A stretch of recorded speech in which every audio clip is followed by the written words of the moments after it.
अगर किसी दूसरे के त्योहार में आप खुशियों में शामिल हो रहे हैं तो ये कहाँ से आपका धर्मांतरण थोड़ी हो जाएगा। आप उसकी खुशियों में शामिल हो रहे हैं, उसके धर्म का सम्मान कर रहे हैं। मैं जितना बड़ा दिल कह के आपको ईद मुबारक कह सकती हूँ, आपकी मीठी सेवैयाँ खा सकती हूँ, जर्दा खा सकती हूँ, तो आप नहीं मेरी दिवाली में या मेरे होली में शरीक हो सकते। अस्सलाम वालेकुम वरहमतुल्लाहि ताला व बरकातुहू।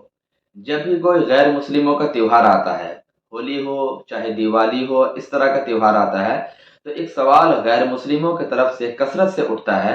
वो ये है कि जब मुसलमानों का कोई त्योहार, कोई फेस्टिवल आता है, तो हम उनको हैप्पी ईद बोलते हैं, हैप्पी रबीउल अव्वल या हैप्पी ईद मिलादुन नबी बोल देते हैं।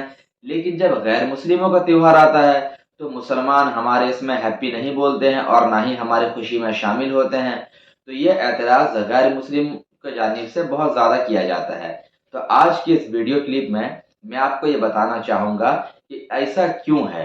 तो उम्मीद करते हैं कि आप पूरी वीडियो का आखिर तक मुलाहजा करेंगे और अच्छी लगे तो दूसरों तक शेयर भी करेंगे। नाज़रीन मोहतरम, सबसे पहली बात हमें ये समझना है कि गैर मुस्लिमों के जो मजहबी त्योहार होते हैं, जैसे अभी दिवाली है, तो दिवाली में क्या होता है कि दिवाली में वो लक्ष्मी देवी जो उनकी है, जो पैसा और माल की देवी कहलाती है, उसकी लोग पूजा करते हैं। तो जाहिर सी बात है, जब उसकी पूजा करते हैं तो उसको लोग अपना एक देवी मानते हैं और अब बहुत रिस्पेक्ट की चीज़ होती है।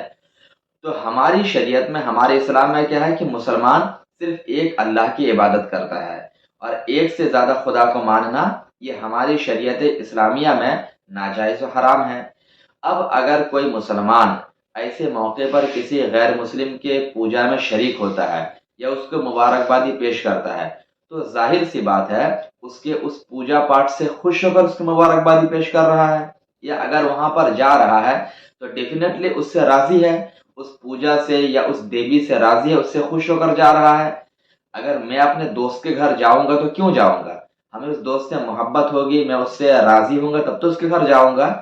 सेम यही कंडीशन यहाँ पर भी है कि मुसलमान अगर गैर मुस्लिम का ऐसे त्योहार के मौके पर जाएगा, उससे खुश होकर या राजी होकर जा रहा है। और जब एक अल्लाह के अलावा किसी की इबादत का हुक्म हमारी शरीयत में नहीं है, यह शिर्क हो जाएगा। तो बिलाशुबा जब एक मुसलमान गैर मुस्लिम के त्योहार में शरीक होगा और उसकी देवी से या उसके पूजा से राजी होकर जाएगा, तो इसमें काफ़ी हद तक अल्लाह के अलावा किसी दूसरे से खुश होना पाया जाएगा और यही एक तरह से शिर्क और कुफ्र है। तो इसी बिना पर हम गैर मुस्लिमों के त्योहार में शरीक नहीं होते हैं या उनके मजहबी त्योहार की मुबारकबादी उन्हें पेश नहीं करते हैं। अब ये जो बार बार एतराज़ किया जाता है, हम तो आपको ईद की मुबारकबादी पेश करते हैं, हम आपको ईद मिलादुन नबी की मुबारकबादी पेश करते हैं, आप क्यों नहीं करते। तो मेरे भाई, मैं बहुत ठंडे मिजाज से आपको एक मिसाल पेश करना चाहूँगा, आप इसको ज़रा समझिए। मिसाल के तौर पर मैंने अपने घर में एक पार्टी रखी और वो पार्टी शरबत की पार्टी है। मैंने हमारे गैर मुस्लिम भाई को दावत की, वो आए और शौक के साथ शरबत पिए, हमारी पार्टी में शरीक हुए और चले गए। अब हमारे उस गैर मुस्लिम भाई ने अपने घर में शराब की पार्टी रख दी और उसने मुझे दावत किया, लेकिन मैं उसकी पार्टी में नहीं गया तो उससे वो नाराज हो गया। अब जरा आप मुझे बताइए कि जब मैंने शरबत की पार्टी रखी तो वो आया, क्यों आया? क्योंकि उसके नज़दीक शरबत पीना जायज़ है, हमारे नज़दीक भी जायज़ है। तो मैंने शरबत की पार्टी रखी तो खुशी खुशी वो आ गया।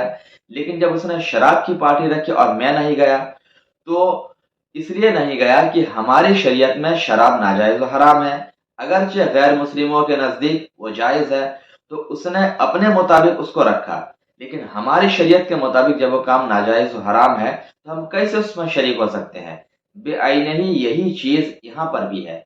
दिवाली के मौके पर, होली के मौके पर जो गैर मुस्लिमों को हम मुबारकबादी पेश नहीं करते या उनके घर में उनकी खुशी में शामिल नहीं होते हैं, उसका रीज़न भी यही है कि हमारे ईद में जब वो लोग मुबारकबादी पेश करते हैं तो उनके शरीयत के अकॉर्डिंग ये मना नहीं है, यानी वो मुसलमानों के ईद में मुबारकबादी पेश कर सकते हैं, उनकी शरह में मना नहीं है। लेकिन जब वो पूजा पाठ वगैरह करते हैं, अपना मजहबी फेस्टिवल मनाते हैं, तो मुसलमान की शरीयत में यह काम नाजायज़ व हराम है कि वो वहां पर जाए या उसको मुबारकबादी पेश करे। अगरचे उसकी शरीयत के हिसाब से वो दुरुस्त है, गैर मुस्लिमों के नज़दीक वो दुरुस्त है, तो उसको कर रहे हैं। तो अब यहाँ पर तो ऑब्जेक्शन गैर मुस्लिमों को करना ही नहीं चाहिए, کہ بھائی تم اپنے شریعت کے مطابق جو کر رہے ہو تو ہم تو اپنی شریعت کو اپنے عقیدے کو چھوڑ نہیں سکتے ہیں نا. اور ہمارا عقیدہ یہی ہے کہ ہم صرف ایک اللہ کو مانتے ہیں. اللہ فرماتا ہے قل هو اللہ احد، کہ اللہ ایک ہے. اب اگر ہم اللہ کے علاوہ کسی دوسرے کی پوجا میں شریک ہوں گے، اس کی عبادت میں شریک ہوں گے، تو بلا شبہ یہ شرک ہو جائے گا.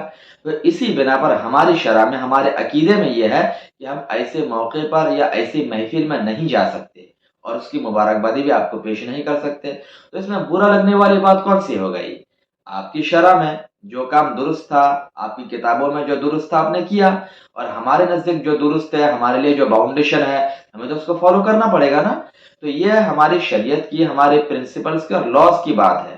اس میں برا ماننے والی یا آبجیکشن کرنے والی بات تو کچھ نہیں ہے. اور یہ نہ کہا جائے کہ اسلام بہت ڈرائی مذہب ہے، خشک مذہب ہے، اس میں غیر مسلموں کے تیوہار میں شریک نہیں ہو سکتے، ان کو ہیپی دیوالی، ہیپی ہولی نہیں کہہ سکتے. تو یہ آبجیکشن کرنا ہی بیکار ہے. اور دوسری بات یہ دیکھیے کہ ہماری شریعت اسلامیہ میں تو غیروں کے ساتھ بھی حسن سلوک کرنے کا بہت اچھا حکم دیا گیا. ہماری شریعت میں آپ کے دیوالی یا پوجا میں شریک ہونا ضرور منع ہے، لیکن انسانیت کے ناطے ایک ساتھ غیر مسلموں کے ساتھ مسلمان کھانا پینا بھی کھا سکتا ہے، اٹھنا بیٹھنا بھی کر سکتا ہے، اور اس کے ساتھ وفاداری بھی اور لین دین بھی کر سکتا ہے. جیسے خود ہمارے نبی پاک صلی اللہ علیہ وسلم غیر مسلموں سے گفٹ لیتے بھی تھے، ان کو گفٹ دیتے بھی تھے. یہ میرے نبی پاک صلی اللہ علیہ وسلم کا کیریکٹر تھا. یہودیوں کو آپ گفٹ دیتے، کوئی یہودی بیمار ہو جاتا اس کو دیکھنے کے لیے جاتے تھے. تو جہاں تک ہماری شریعت نے ہمیں چھوٹ دی ہے وہاں تک تو بالکل کرتے ہیں. غیر مسلموں کے ساتھ مسلمانوں کے بہت سی دوستی یاری ہوتی ہے، کاروباری ڈیلنگ ہوتی ہے، اٹھنا بیٹھنا چائے پینا سب کچھ ہوتا ہے. لیکن جو کام ہماری شرع میں منع ہے وہ یہ ہے کہ آپ کے پوجا میں یا آپ کی فیسٹیول میں ہم نہیں جا سکتے. تو جہاں تک ہم کر سکتے ہیں وہ تو کرتے ہیں، اور یہ ہماری شریعت کا، اسلام کا ایک پارٹ بھی ہے کہ انسانیت کے ناطے دوسروں کے ساتھ بھلائی کیا جائے. لیکن جس کام میں ہمارے لیے باؤنڈیشن ہے، اب اس کام کے لیے اگر آپ مجبور کریں گے اور یہ کہیں گے کہ ایسا کیوں ہے، ہم تو عید کی مبارکبادی دیتے ہیں، آپ کیوں نہیں دیتے، تو یہ آبجیکشن بہرحال غلط آبجیکشن ہوگا. ایسا اعتراض نہیں کرنا چاہیے. تو یہ کچھ باتیں تھی جو ہمارے غیر مسلم بھائی آبجیکشن کرتے ہیں اس کے تعلق سے. امید کرتا ہوں کہ یہ پوری بات آپ کو سمجھ میں آئی ہوگی. اللہ تبارک و تعالی ہم سبوں کو صحیح سمجھ کے توفیق عطا فرمائے. السلام علیکم ورحمۃ اللہ تعالی وبرکاتہ.